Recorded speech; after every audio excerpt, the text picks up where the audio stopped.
Teorema fundamental del cálculo. Si tenemos que f es continua en un intervalo cerrado de a hasta b y f de x es una antiderivada de ella, entonces podemos escribir la antiderivada es igual a una integral de la función. Vamos a usar la variable muda t y va a ser una integral definida desde a hasta x. Esto nos dará una función de x. Esta antiderivada también es continua en ese mismo intervalo y a la vez, al ser continua, es también derivable. Entonces f minúscula es derivable y su antiderivada también es derivable. Por lo tanto, podemos decir también la derivada con respecto a x de la antiderivada, pues tendrá que ser la función f, porque f mayúscula es una antiderivada de f minúscula. Y entonces decimos la derivada con respecto a x, y en lugar de f de x podemos escribir cómo obtuvimos f mayúscula. Si queremos usar otra notación, podemos decir la derivada de la antiderivada es igual a esta integral, la cual luego derivamos. ¿Cómo podemos trabajar esto? Esto es importante porque luego nos lleva a cómo calcular una integral definida. Por ejemplo, vamos a ver unos ejemplos.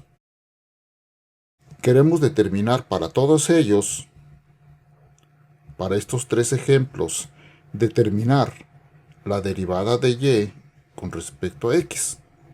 En el primer ejemplo, vamos a suponer que y, en lugar de f mayúscula usamos y. Entonces y es igual a la integral de ax de t cúbica más 1 diferencial de t. ¿Esto cuánto será? Si comparamos contra la definición inicial, podemos decir la derivada de la integral es simplemente el integrando, porque son idénticas.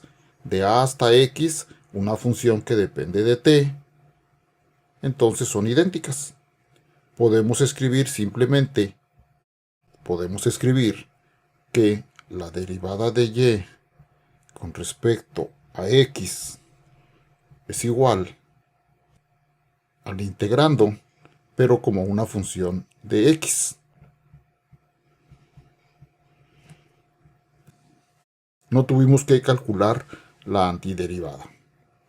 Lo que está acá en naranja, esto que está aquí, nos está diciendo que esto que estamos haciendo es correcto. Veamos otro ejercicio. Ahora, la antiderivada y sería, por ejemplo, la integral de x hasta 5 de 3 veces t por el seno de t diferencial de t. Observamos que ahora tiene un ligero cambio respecto a la definición inicial. Nuestra definición inicial decía, la antiderivada es igual a una integral de una constante hasta x de una función de t diferencial de t. Ahora lo que tenemos diferente, el límite inferior acá es superior y la constante está aquí abajo. Por lo tanto, pudiéramos utilizar las propiedades de las integrales definidas. Si invertimos los límites, simplemente le ponemos signo negativo a la integral. Esto sería igual entonces al negativo de la integral de 5 hasta x de 3t seno de t diferencial de t. Simplemente invertimos los límites y ahora ya están en la misma forma, desde una constante 5 hasta x. Por lo tanto, podemos usar nuestra definición que ya vimos y escribimos la derivada de y con respecto a x es, recuerden, el integrando en función de x. Entonces sería 3x por el seno de x. Pero nos faltó este signo, lo estaba olvidando. Entonces esa es la respuesta, esa es la derivada de y con respecto a x. Pasemos a uno más complicado. Si y está definido como la integral de 1 hasta x cuadrada del coseno de t diferencial de t, ahora observamos lo siguiente. Vemos en este caso que y es una composición de funciones. ¿Por qué? ¿Por qué es esto? Porque ahora no tenemos x, tenemos x cuadrada. Entonces lo que hacemos es definir que u sea igual con x cuadrada. Si definimos eso, podemos decir que y es igual a la integral desde 1 hasta u de el coseno de t diferencial de t. Y simplemente ahora vamos a usar la regla de la cadena. Recuerden que la regla de la cadena nos dice la derivada de y con respecto a x es igual a la derivada de y con respecto a u, porque reescribimos y como una función de u por la derivada de u con respecto a x. Esa es la regla de la cadena. Y ahora sí podemos escribir. Esta es igual que la que teníamos, solo que ahora ponemos una u y nos va a quedar la antiderivada en función de u.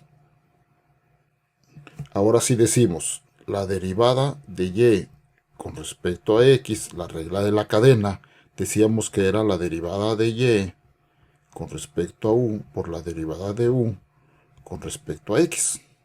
Bueno, la derivada de y con respecto a u acabamos de ver que es coseno de u. Y luego la derivada con respecto a x de u es igual a x cuadrada. Entonces decimos coseno de u. Bueno, coseno y en lugar de u pues podemos poner x cuadrada. Y luego la derivada de x cuadrada con respecto a x pues es 2x. Y reescribimos final de cuentas lo que nos pedían.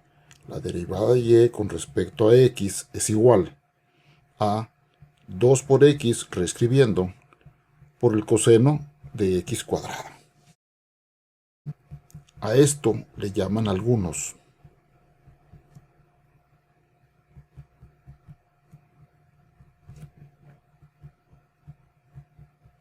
el primer teorema fundamental. Pero curiosamente otros le llaman la segunda parte. Bueno, no importa, es parte del teorema fundamental. El teorema fundamental de cálculo tiene dos partes o dos secciones. Una de ellas, la antiderivada, de a hasta x. A otras gentes le llaman que esto es una función acumulativa. ¿Cuál es la otra parte? Lo que llaman algunos la segunda parte del teorema. Aquella era la primera. ¿Cuál es la segunda parte? La segunda parte nos dice cómo evaluar una integral definida. Y decimos otra vez, si la función f es continua, ¿por qué repito tanto? Porque insisto, esto que estamos viendo únicamente se puede aplicar si la función es continua. Y f es cualquier antiderivada de f. Antiderivada de f.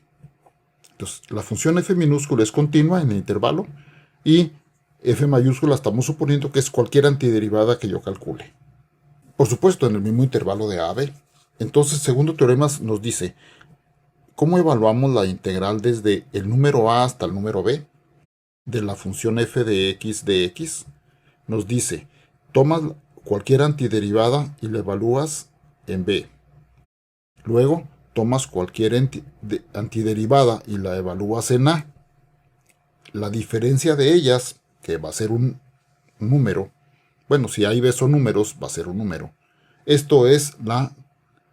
¿Cómo se demuestra esto? Se demuestra a partir de tomar en cuenta el primer teorema.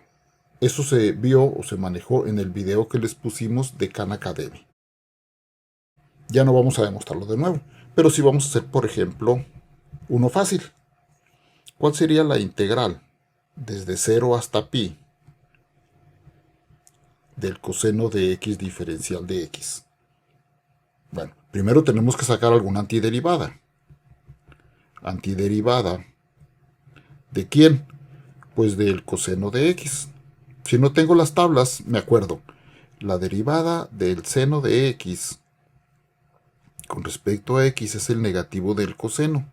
Entonces, podemos decir que la integral, bueno, la antiderivada que andamos buscando simplemente es el negativo del seno.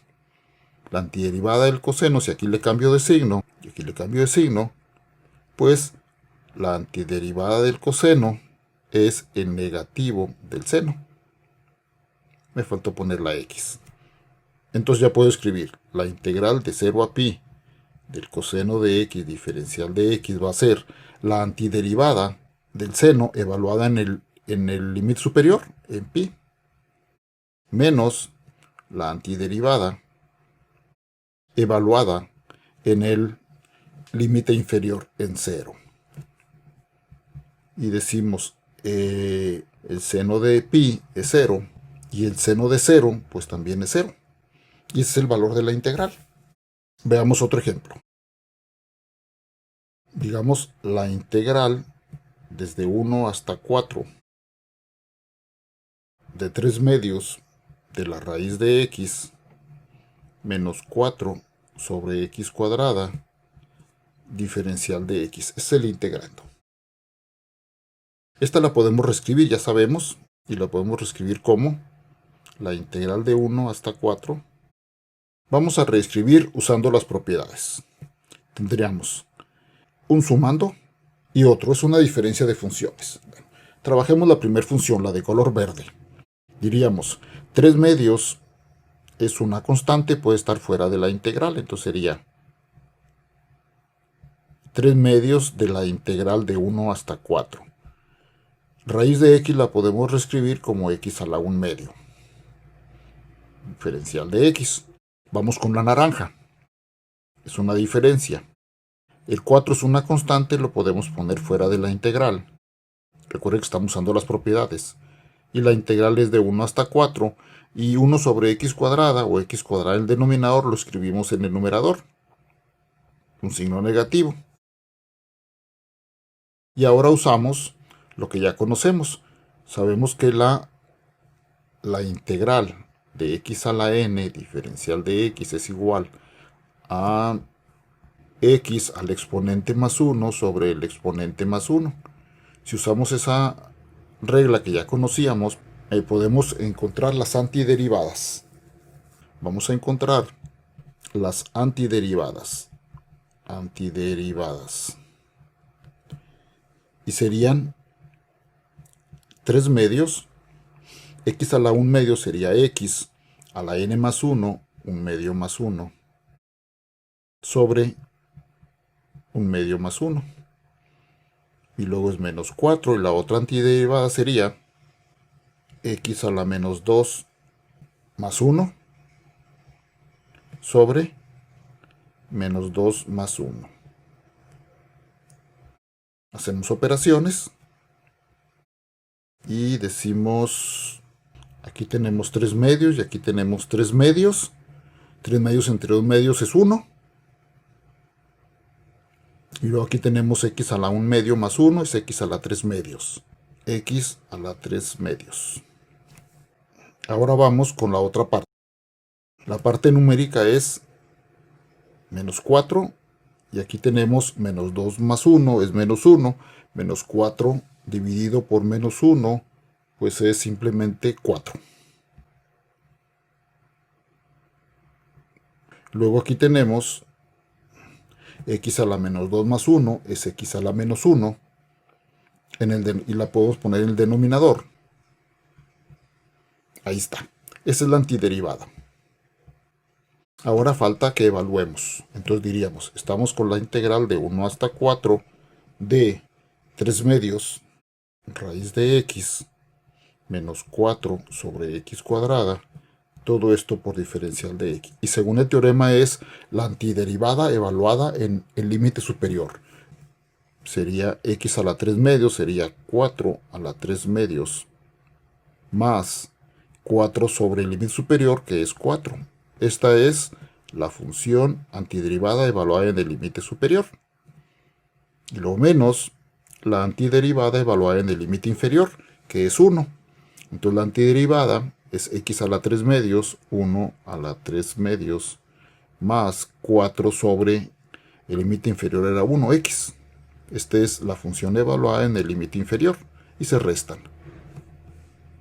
Entonces tenemos que esa integral es igual a 4 a la 3 medios, digamos, 4 al cubo, 4 por 4, 16 por 4, 64, y luego dividimos, le sacamos la raíz cuadrada. La raíz cuadrada de 64 es 8, ok, me queda un 8. Más 4 sobre 4 es 1. Menos, paréntesis, 1 a la 3 medios es 1. Más 4 sobre 1, que es 4. Y tenemos 8 más 1, 9, menos 1 más 4, 5.